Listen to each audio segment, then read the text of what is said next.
The Moggcast, a fortnightly conversation with Jacob Rees-Mogg about the topics of the day. Jacob, welcome to the first podcast. This is perhaps the Monday of the year in which people finally shake off memories of Christmas and the New Year and knuckle down to work in usual order.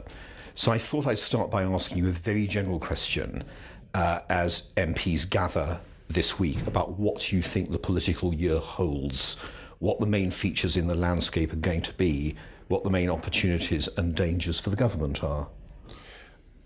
Political forecasting has become a very dangerous habit because very few people last year thought that there would be a general election, and the surge in Corbyn mania that took place last year. So with the caveats of uncertainty and the ability to get this hopelessly wrong, this year is likely to continue to be a major Brexit year, that it is the biggest constitutional change this country has faced in several generations, and inevitably will take up an enormous amount of government time and energy, and it will be important to ensure that it's being done correctly and in a way that will work. But the pitfalls often come in areas that you don't expect, that they don't come neatly in the areas that you've been focusing on. They come out of the blue from areas that were thought to be under control. So that's what the government always has to be alert for. If you think of last year, one of the biggest pitfalls was the Grenfell Towers disaster, and that really brought housing to the forefront of people's minds in a way it hadn't been for a long time. And I think the government will therefore, on the domestic agenda beyond Brexit, need to be working out solutions for housing that command public confidence and that begin to show things are happening. And the other obvious area is the health service, which is clearly under strain during the winter flu outbreak. But in reality, austerity in the NHS for 7 years of 1% real increases is against what has happened in its previous history, and is going to be very hard to continue with, however much there are limited resources. Let's just follow the conversation through on those two domestic policy areas you mentioned. The government has no majority of its own. It's supported by the DUP. It's not in the position to pass major legislation. The social care plan in the manifesto is, I presume, dead as far as legislation is concerned. What can the government actually do as we move forward towards 2022 to actually grapple with this problem of unjoined up services, hugely rising costs, pressure on the NHS day to day, when its room in the Commons is so limited? There are some things in legislation that are already there that aren't used. So, for example, councils could be charged for late releases of patients, that there is a facility to charge a council a per night amount by hospitals if a patient who's ready to leave doesn't have the social care package in place. And the NHS hasn't done that because it thought it would be a rather aggressive approach towards councils, but that if the money is being excessively spent on high cost keeping in hospital overnight, and there's a lower cost solution with the councils, you may want to put a little bit of pressure on them. I think the issue you mentioned of joining up budgets is one as much psychological as legislative, that within the public service, and possibly outside as well, there is a tendency for people to be very proprietorial about their budget rather than to view it as the whole government expenditure of taxpayers' money. And therefore, if there are lower cost solutions but they come from a different budget, then the government needs to be able to integrate things to make sure that the budget that has the money pays for the end solution. So I think there are things that can be done. I think on housing, much of what can be done in housing is by regulation and by ministerial direction, not by further legislation. If you take planning decisions on appeal to the government are determined by and large, policies enunciated by the department, not things that are in legislation. It's not exclusively true, and there are some aspects of legislative that would be hard to change, but you could increase the rate at which planning permissions are given very significantly by ministerial action. Can you do this without making substantial alterations to green belt or green land? I think you need to differentiate between green belt and green land, that the ability to build on green fields that aren't designated green belt is pretty widespread, is much less protected than green belt. With the green belt, if councils come forward with proposals to remove land from the green belt, that's relatively straightforward, but it's very hard for the government to mandate that green belt land should be removed, and indeed the government has said it doesn't want to do that. Councils... Just to interrupt for a moment, if the government says, this has clearly been an intention of Sajid Javid, we want proper numbers from you for house building, not some of the numbers that you give, but numbers that are accurate. If you then give them the numbers and they have no alternative, they will have to start finding some land on green belt if there's no other option available to them. Well, it will be their local choice. They will say, we would like to take this bit of land out of the green belt rather than build on this green field. And I think that's a reasonable choice to encourage councils to make. And not all green belt land is high quality, beautiful, rolling countryside. Some of it's pretty ugly scrub land that has been in the green belt for a long time and nobody's really reconsidered it. And I think for councils to look at their green belt and say, is this serving the purpose of the green belt, is something it's reasonable for the government to put a bit of pressure on to make sure that it happens.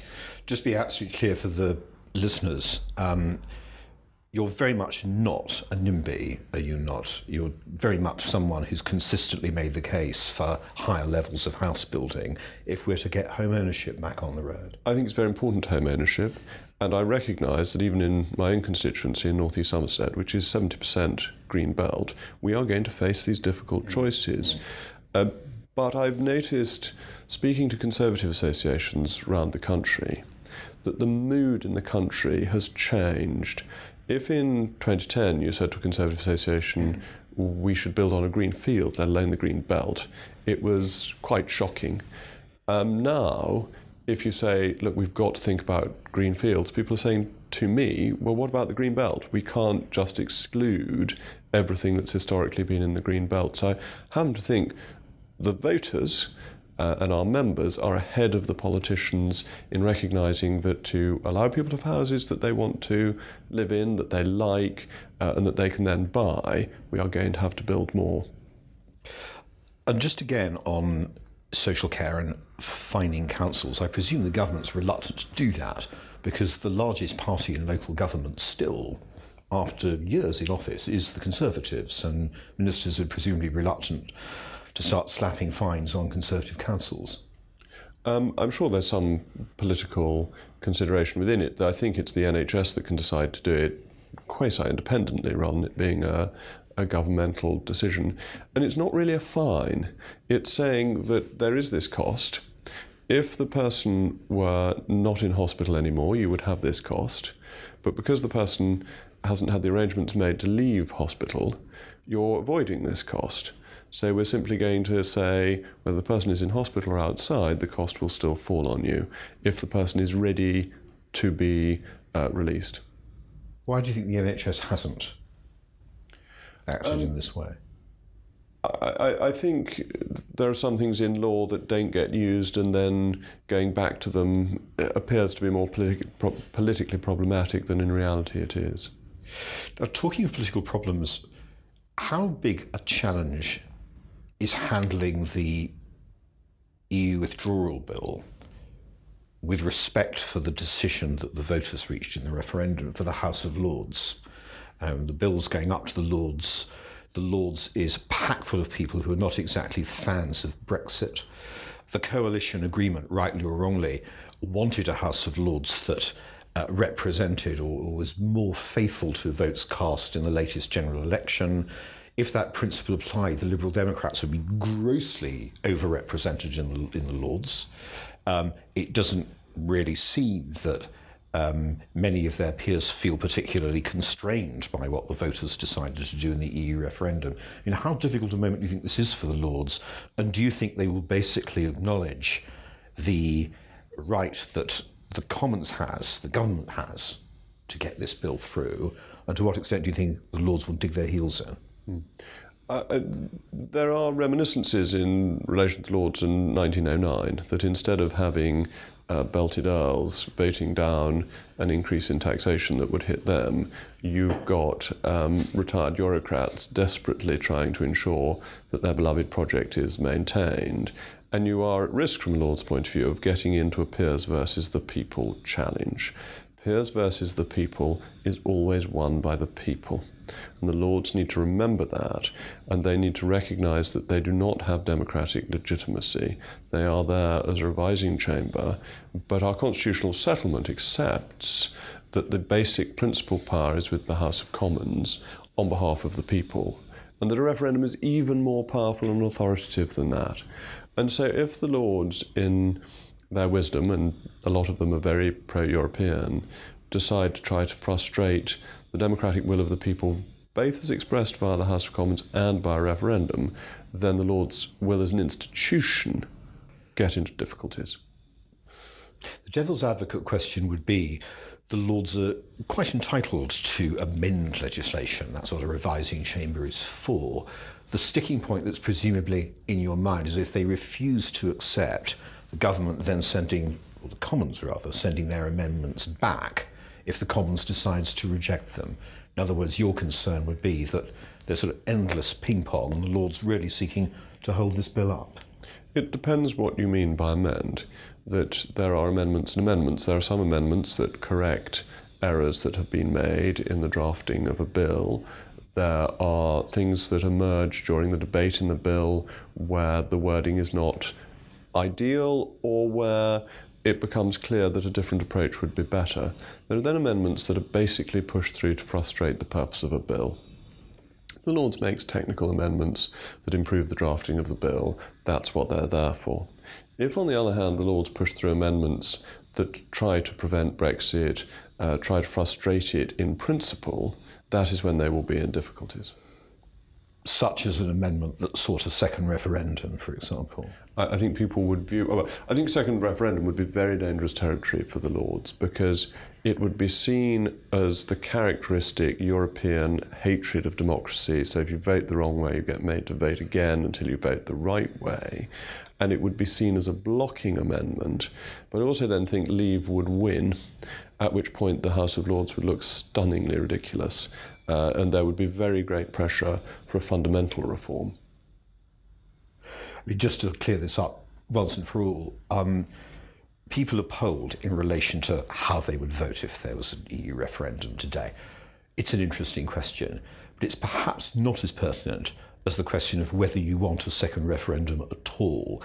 And if you go beneath the headlines about Andrew Adonis or Nigel Farage or whatever, you in fact find very small numbers of people want a second referendum, and that the general reaction of the public is Brenda from Bristol, isn't it? Oh no, not again. I think that's right, and I think it's worth looking at Nicola Sturgeon's result in Scotland in the general election when calling for a second referendum, that not only did people not want a second referendum, but it reduced the vote of the person advocating it. I happen to think that if you had a second referendum, the debate on Brexit would be much less about the details of Brexit and much more about why are we being made to vote twice when we've already made the decision. And therefore I think you would find the reaction anti the referendum itself made the previous vote even stronger. There was an element of that with the AV referendum, was there not? There was indeed. I think people That's in fact probably what decided it, in the margin by which it was decided. Just looking back for a moment to last week's reshuffle, there's a critique emerging which we get at the foot of Con Home all the time, that the whole thing was a vast study in political correctness. What do you think about that? I don't think that's particularly fair, actually. I think many able people within the Conservative Party were promoted, and people who deserve the promotions that they have received.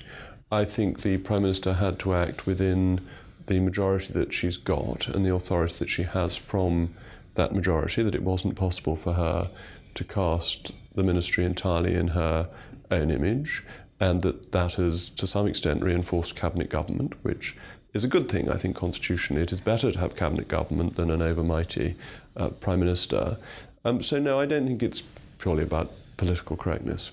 You don't have any sympathy at all for the view that we shouldn't really be casting shuffles on the basis of making the government look more like Britain as the most important factor, but that we should simply be trying to appoint the best people for the job? Of course we should be appointing the best people for the job. I think this idea of making it look like Britain is nonsense. I don't have any time for that. But I think all the people who are appointed were people of the highest ability.